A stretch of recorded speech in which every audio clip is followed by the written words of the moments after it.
So I'm in the missile silo tonight, working hard for you guys, as I often am, doing core content. Yeah, like I've always done in the past 10 years officially for the Nut and Fancy project. Core content, by the way, is guns and knives. Well, I've always laughed when guys go, "Oh, you're Doing this type of video now. Oh man, you're changing." No, I'm not changing. I've always done core content. I've always done a lot of knife reviews, always done a lot of gun reviews. It's just I've added to the mix. Support it all. That's what I ask of my subscribers, my viewers. Support it all, man. We'll circle back around to the KRVs. Just like tonight, dude. I'm going to knock out 4. They'll post as quick as you can digest them. Yeah, dude. And I just posted or finished reviewing 3 guns. Yeah, tactical style weapons. Watch them reviews. They're cool. And here's the deal, which completely thrills me. Everything I'm putting on the table tonight, nearly everything, Hall of Fame. I mean, good stuff that I can just have some enthusiasm for. Kind of like these Kershaw Autos. Thank heavens they're making ones like this. And I've done a launch one already, but this is an update to that video. Say hey to the Launch 5. Super sick. And I have 2 Launch 6s to show you. This one's also in purple, and then I have a blue. Woo! Knife show, alive and kicking in the Nut and Fancy project. I really should have got a different color. I didn't mean to put 2 purple on there, although I love purple. Just saying, I freaking love purple, especially in an auto blade. Yeah, I don't know why. I just like colored auto blades. They're just second kind of cool. Oh, I love it. Let's go back in the time machine super quick of when I wasn't really happy with Kershaw, and then there's been years like that. I'm talking as a knife enthusiast. I just look at what they're churning out and I go, you know what? That's pretty much crap. They've been in some dark days in the past years. I've said as much. I was like, man, every now and then I'll click on the webpage, what do they got new coming out? And it's just like, not liking. And then literally this week I start clicking around. I was like, whoa, wait. Those knives do not suck. And these were some of them. So I went out and got some on loan. And here I am tabletop. And I mean, they're cool. And I'm super happy for it. Kershaw at the time discontinued, when I was not super stoked about their auto knife line, they discontinued this one, the 7000. I've talked about it before. Why? Well, if you were to believe, some employees that I talk to, they go, well, it's a liability thing. We're afraid guys and gals are going to hurt themselves. We've had people at the trade show open up the 7000 and it leaps out of their hands and they stab themselves. And I say, well, why don't you not give the knife to an idiot? There's truth dart. Or pre-brief and say, listen, this is a coiled fired automatic. It comes out with authority. Hold on to it. I mean, if we go down that road with dangerous things, why don't we just ban everything and stop making everything? Guns, knives, well, anybody can hurt themselves. Cars, skateboards. I love that. Freaking A, man. So they finally clued it together, and they're producing autos again. This one's gone. I doubt they're going to bring it back. It's freaking cool. So super light. The 7000 was one of my favorite autos. It's just super cool. This is in boring black, but I think I had a colored one. I think it was purple or blue, and I took it apart and totally dicked it up. Well done, Nuttin. That's around somewhere. Maybe one day I'll get it working again. First one we're going to look at is this one. This is basically a 2-for-1 knife review. And I'm going to show you several super cool auto knife competitive options that my TMPers love. We'll go down that road. And some are coming out of like my own collection that I still have for over a decade, a long time, Microtechs and such, that you'll like. It's just fun. I really like this one. I know Ernest Emerson. We've had visits with him, and he's just a great guy, and he's done the collaborations with Kershaw. I haven't reviewed his super high value line he does with Kershaw because I don't really like it. I don't like the quality levels. I don't like the scales. I still may review it. I won't say I won't. This one I do like. This is a classic Emerson design, and it gets so many things right. One is the size and weight. I'm looking at the Launch 5, which technically is a 7600. Here is the box to that one. Yawn. The Launch 5 box is here. Double yawn. I just love it, man. 4.2 ounces, so it's pretty close to my 4-ounce desired weight. anytime I carry a knife. I shouldn't say anytime, but most times. And it has a really nice 3.8 inch blade. It's 0.12 inches in thickness, so it's not super thick. So here's a knife going in philosophy of use that can function in a tactical roll, that can function in an EDC roll, and obviously and most likely into a collectability roll. Most people who buy these knives on the table are not going to carry them. They're going to put them in a collection. They just love them. And the thing is they're so affordable for what you get. I mean, I've always in my auto knife reviews said, hey dude, why are auto knives so freaking expensive? The honest answer is because manufacturers priced them super high from the get-go and consumers accepted it. They accepted it because Microtech's along those lines. Hey, your auto knife's going to be $250. No, I'm just a reviewer. I don't price them. Guys pay it all day long. These ones are going to come around to about 100 to 110 price range, which is phenomenal value for this level of quality. Phenomenal, man. Especially when you consider the steel. I'm jumping ahead, but it's CPM 154. So it's a powder metallurgy, super uniform grain structure, hard wearing steel. CPM 154 is a world different than 154 CM. So it's a premium steel and a $100 blade. Well done, Kershaw. What else can you say? Just on that alone, freaking A, man. Sorry. Well done. Let's look at the Launch 6, shall we? This is technically the 7800. This is the purple one. Look at the handle. It's got the backwards flag on it like it's blowing in the breeze. Rock on. I don't mind that at all. Well, I shouldn't say at all. I prefer not to have it, but it's not super obnoxious.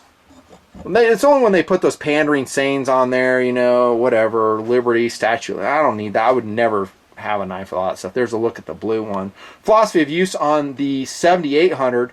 I wouldn't say tactical blade. I'd say EDC and collectible. This one, since it has a deep finger choil and better traction and a flared out handle, I would say tactical on that. This one is just slightly lighter. 4 ounces on my scale. Kershaw says 3.8, but it's more like 4 on the Launch 6. Feel on this one is super comfortable, well balanced, fast in hand.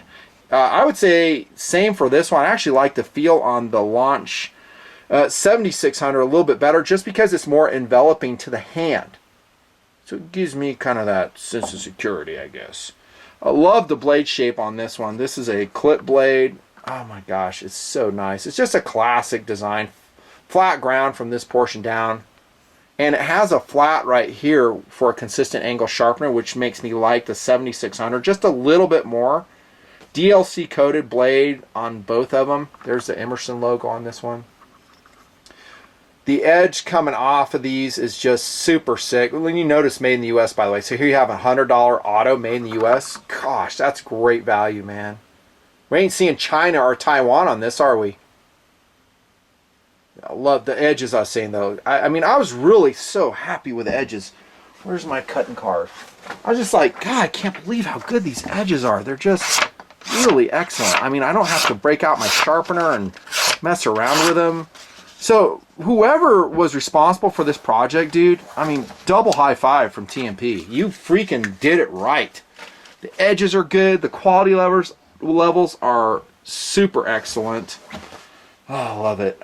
This blade, by the way, is a little bit shorter on the Launch 7800, Launch 6, I should say. I think it's 3.4 inches. Let's look at the speed and kind of cover some previous controversy on this model.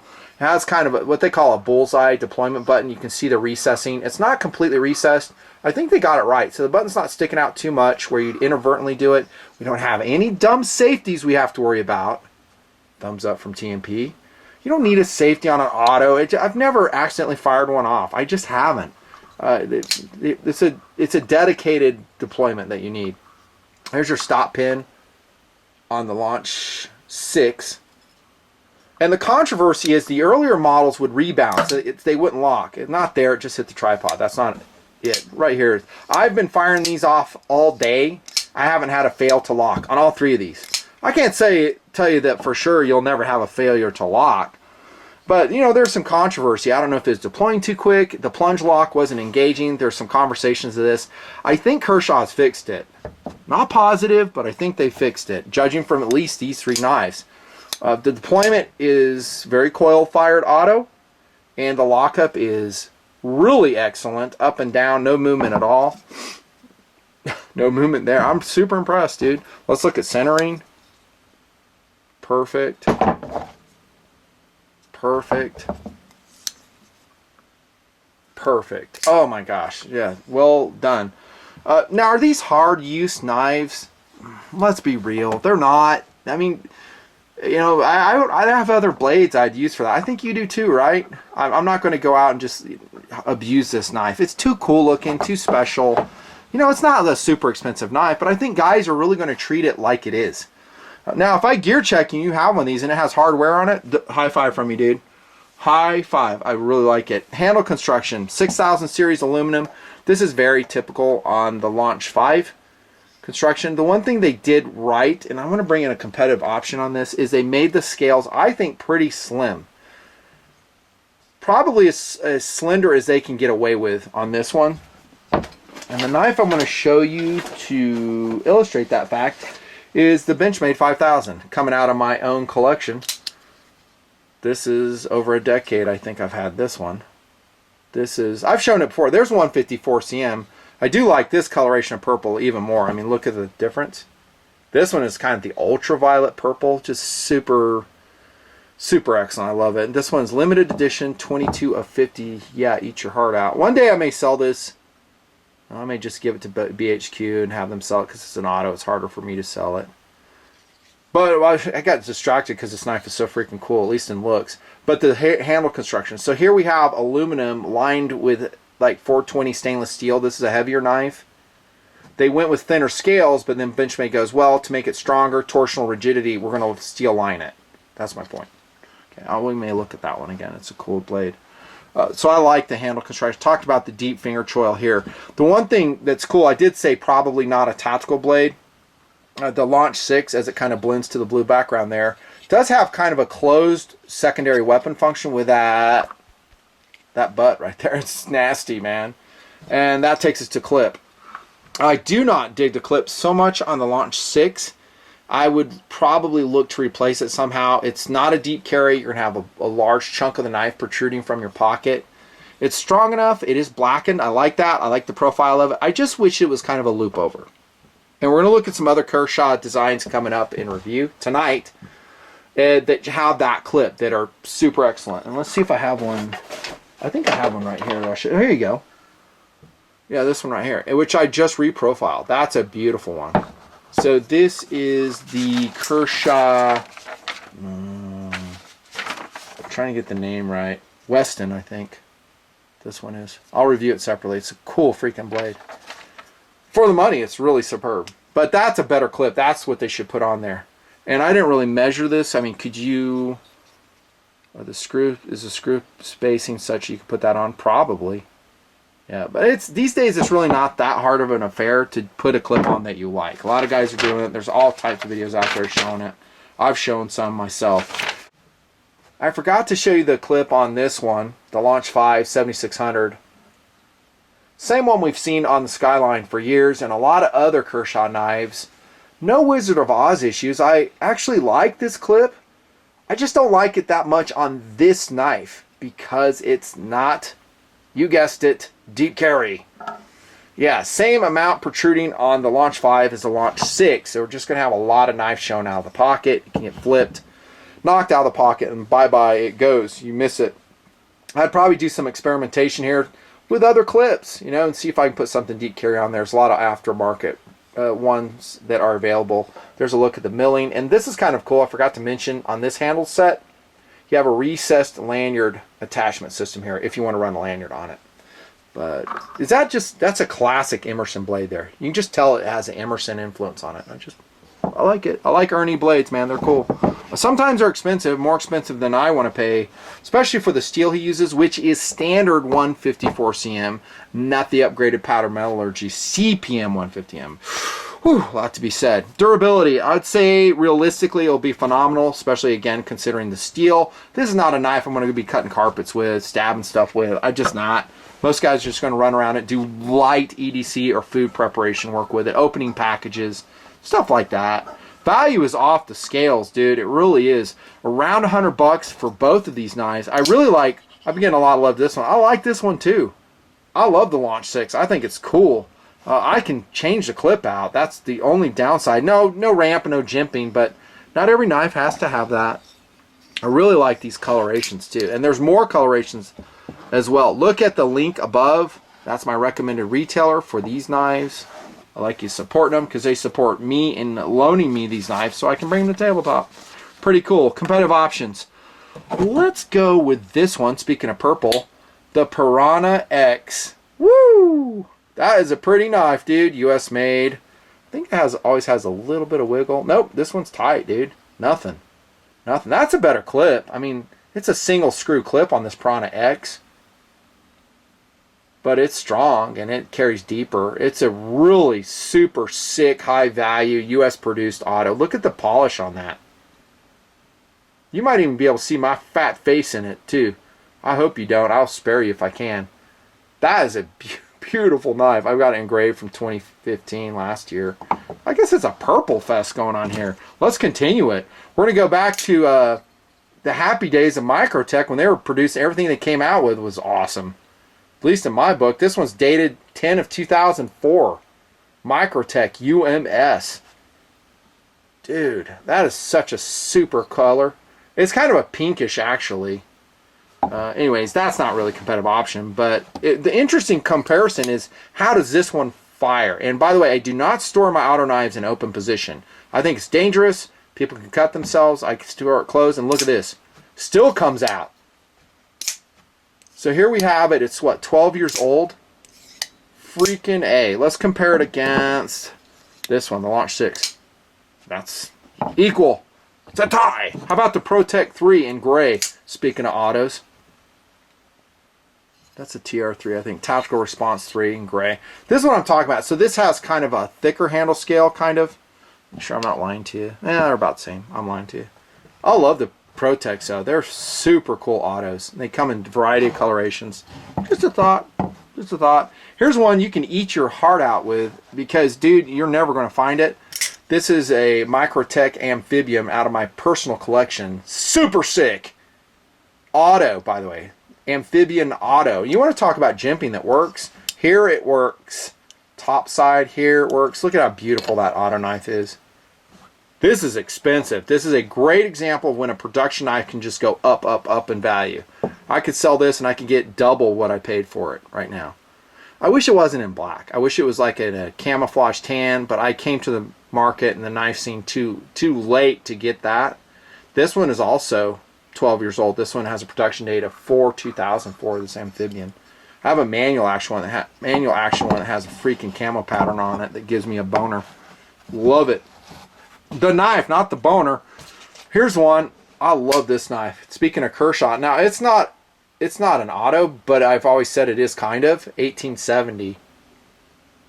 That is such a cool knife in OD. So it's actually an assisted opening. I'm throwing it out there just for your consideration because you don't have any auto requirements for it.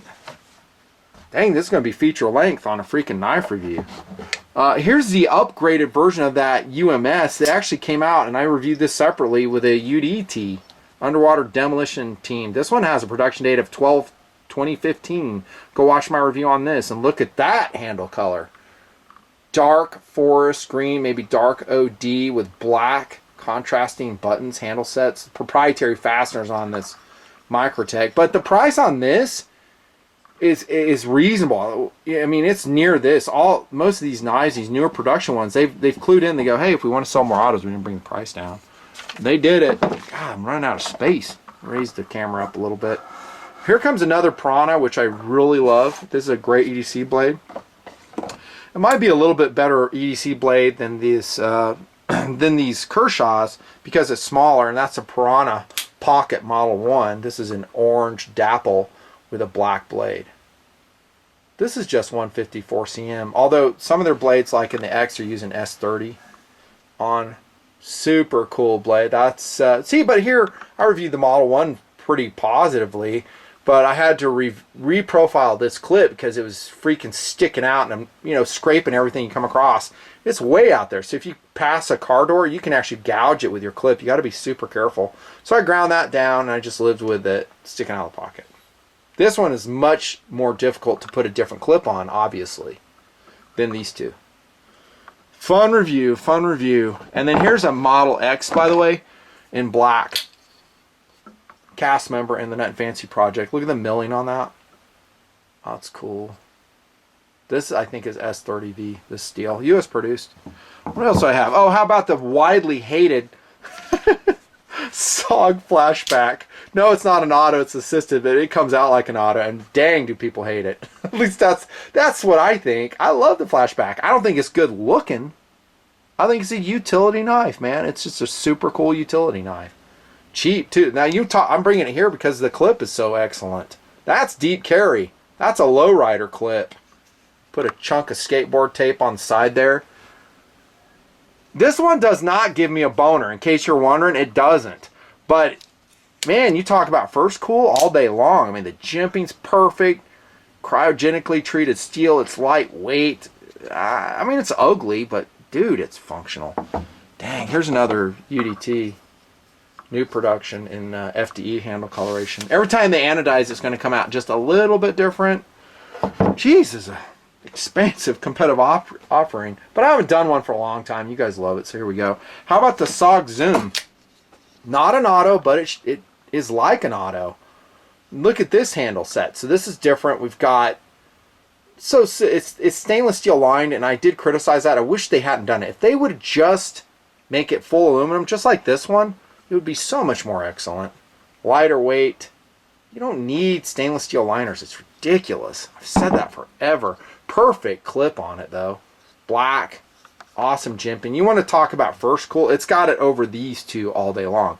About the control of the blade.